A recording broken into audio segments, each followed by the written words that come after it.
Hello అండి.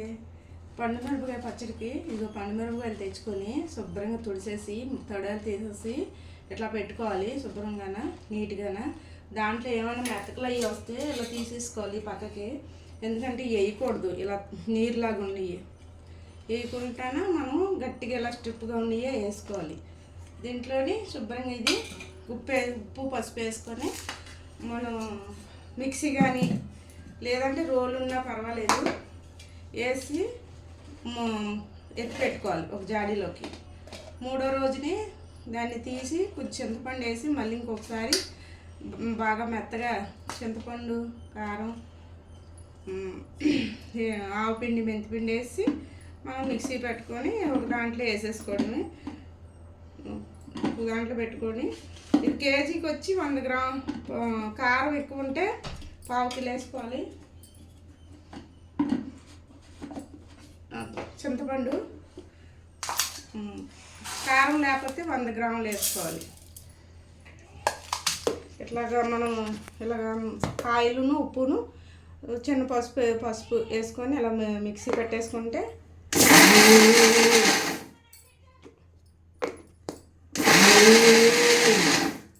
రోలు ఉన్నా పర్లేదు, రోట్లోనే వేసేసుకో ఇలా కచ్చపిచ్చి వేసేసుకొని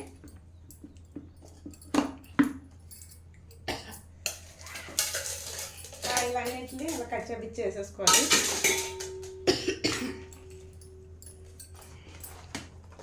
ఇప్పుడు వేయడం చూపిస్తున్నాను పచ్చడి. మళ్ళీ మనం పచ్చడి చింతపండు ఆవపిండి మెంతిపిండి వేసేటప్పుడు కూడా చూపిస్తాము. ఆవపిండి కొంచెం మెంతిపిండి కొంచెం ఒక 25 గ్రాములు పడుతుంది. 1/2 కిలో చింతపండు,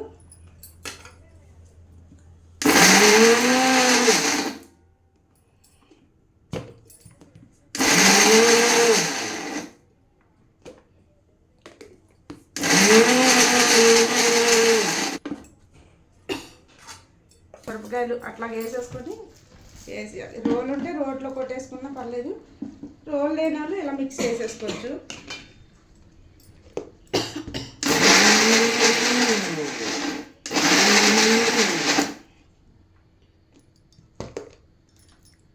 మొత్తం కాయలన్నీ అలాగా శుభ్రంగా వేసేసుకొని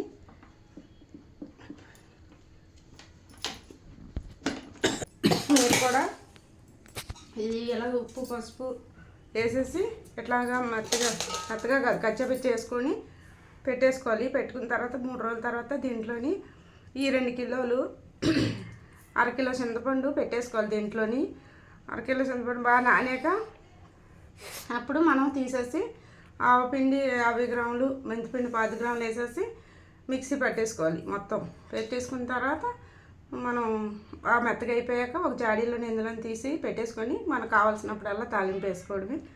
పచ్చడి ఇట్లాగే వేసేసుకోండి.